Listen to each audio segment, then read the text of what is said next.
Birazdan söyleyeceğim şeyi düşünmemeye ve hayalinizde canlandırmamaya gayret edin. Hazır mısınız? Pembe fil.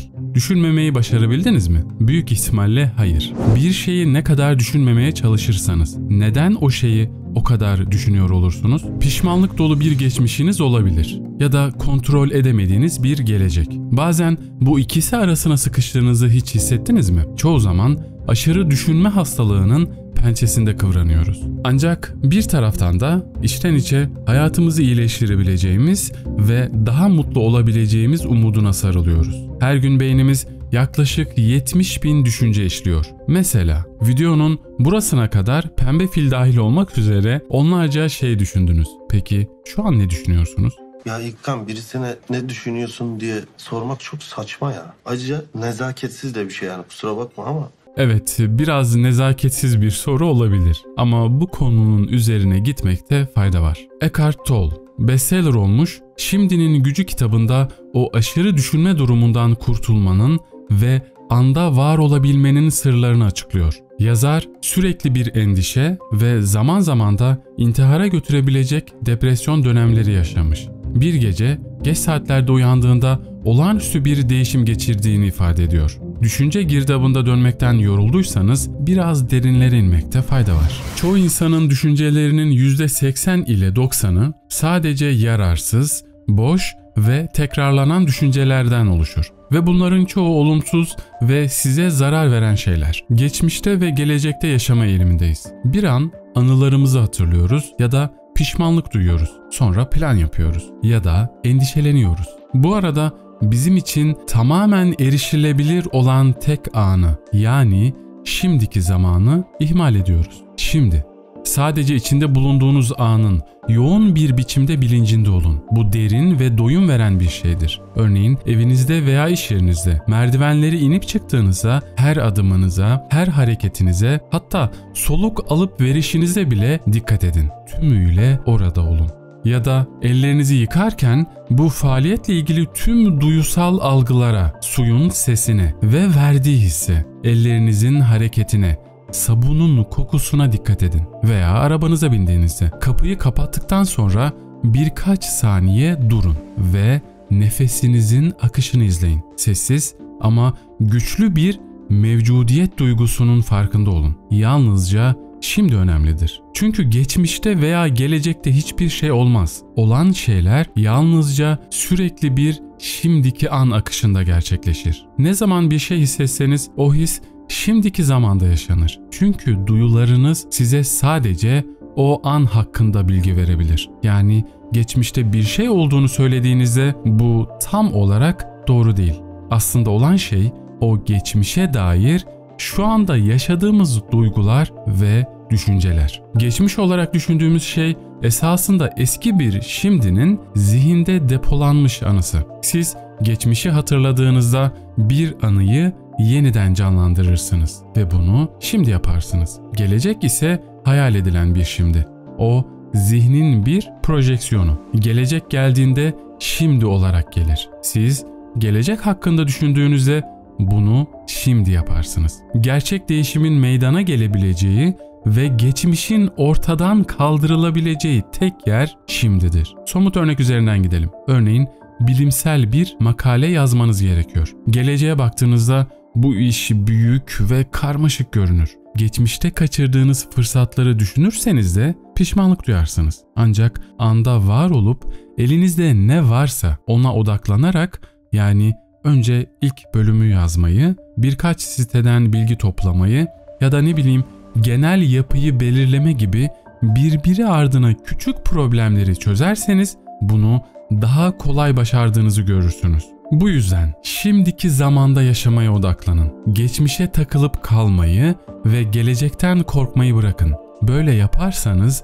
hayatınızın değiştiğini göreceksiniz. Eckhart Tolle, insanın çektiği acıyı esasında yine kendisinin yarattığını söylüyor. Bu da olanı kabullenmemekten, olana bilinçsiz bir şekilde direnmekten kaynaklanıyor. Zihin daima şimdiden kaçmaya çalışır. Şimdiyi ne kadar çok onurlandırır ve kabul ederseniz acıdan, ıstıraptan o kadar çok kurtulursunuz. Huzursuzluğa, endişeye, gerilime, üzüntüye ve tüm korku hallerine çok fazla gelecekte bulunmak ve yeterince anda mevcut olmamak neden olur. Suçluluk duygusu, içerleme, yakınma, acı, üzüntü ve tüm bağışlamama hallerine ise çok fazla geçmişte bulunmak ve yeterince anda mevcut olmamak neden olur.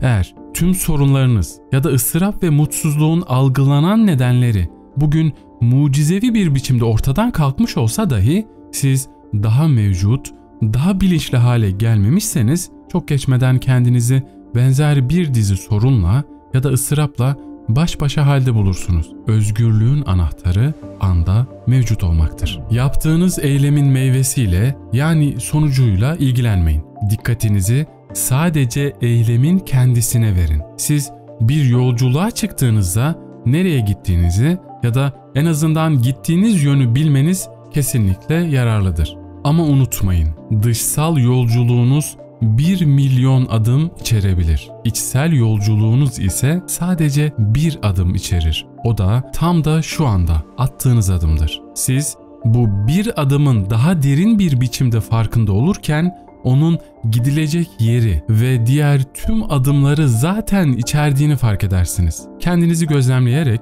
zihinsel, duygusal halinizi izlemeyi bir alışkanlık haline getirin. Şu anda huzurlu muyum sorusu kendinize sık sık sorabileceğiniz bir soru. İçinizde ne olduğuyla en azından dışarıda ne olduğuyla ilgilendiğiniz kadar ilgilenin. Eğer içinizi yoluna koyarsanız dışarısı da yoluna girecektir. Her neredeyseniz tamamen orada olun. Dikkatinizi bedeninize yöneltin. Onu içten hissedin. Birkaç dakika kadar içsel bedeninizin verdiği his üzerinde odaklanın. Onun hakkında düşünmeye başlayın. Onu hissedin. Ona ne kadar çok dikkat ederseniz bu his o kadar güçlü ve berrak hale gelecektir. Eğer burada ve şimdinizi katlanılmaz buluyorsanız ve o sizi mutsuz ediyorsa 3 seçeneğe sahipsiniz. Ya o durumdan uzaklaşın, ya onu değiştirin ya da tümüyle kabul edin. Neden kimse mutsuz olmak istemezken bu kadar çok insan mutsuz? Asıl suçlu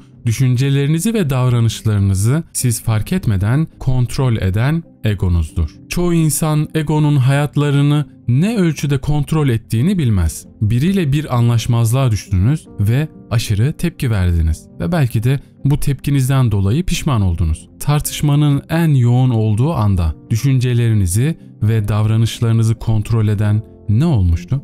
Neden sesinizi yükselttiniz ya da inat ettiniz? Cevabı aslında net. Ego sizi başkalarıyla çatışma durumuna sokar. Davranışlarınız ve düşünceleriniz üzerinde kontrol sahibi olabilmesi için sizi mevcut durumunuzdan mutsuz eder. Mutfağı temizleme sırasının kimde olduğu veya bir televizyon programının iyi olup olmadığı gibi küçük bir konuda bile kendinizi aniden hararetli bir tartışmanın içinde bulursanız bu muhtemelen egonun işidir. Kontrol edemediğiniz ego sınır tanımayacak ve size acı çektirecektir. Zihninizin size acı verdiğini, gerçekten şimdiki zamanda yaşamanızı engellediğini fark ettikten sonra kendinizi ondan ayırmanız gerekir. Ama nasıl?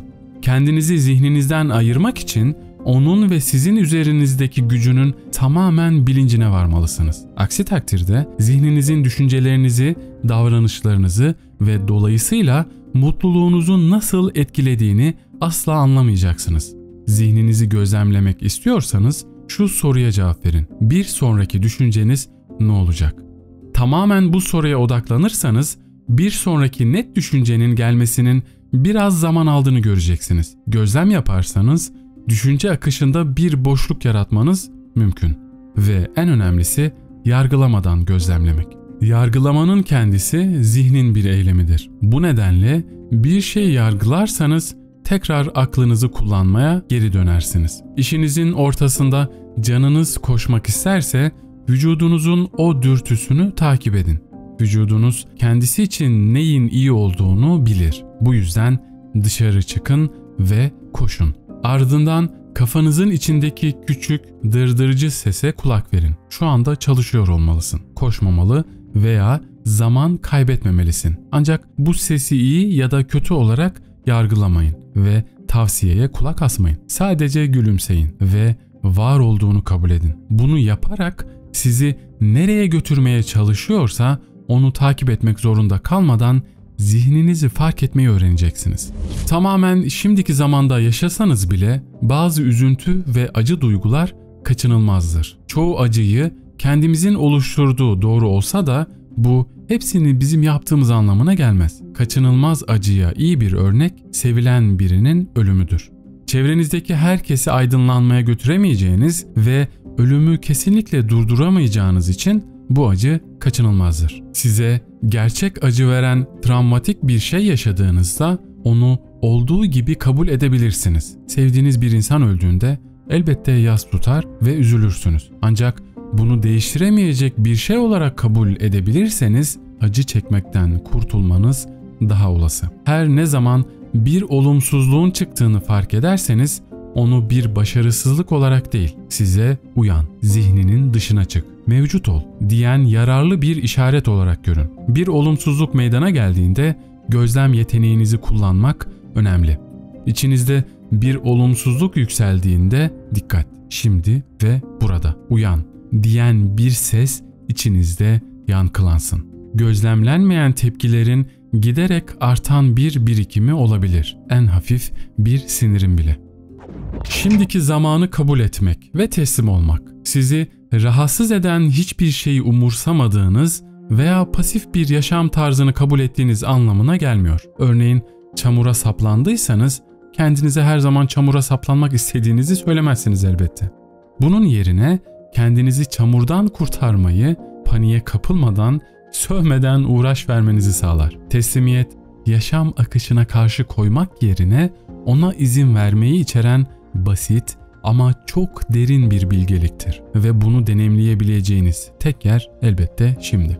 Teslim olmak, şimdiki anı koşulsuz bir biçimde kabul etmektir. Kendinize bu durumu değiştirmek, onu düzeltmek ya da ondan uzaklaşmak için yapabileceğim bir şey var mı diye sorun. Eğer varsa uygun eylemde bulunun. Gelecekte bir zamanda yapmanız gereken ya da yapabileceğiniz 100 şey üzerinde değil, şu anda yapabileceğiniz tek bir şey üzerinde odaklanın. Bu sizin hiçbir plan yapmamanız anlamına da gelmiyor. Belki de en iyi planlama tam da şu anda yapabileceğiniz tek şeye odaklanmaktır.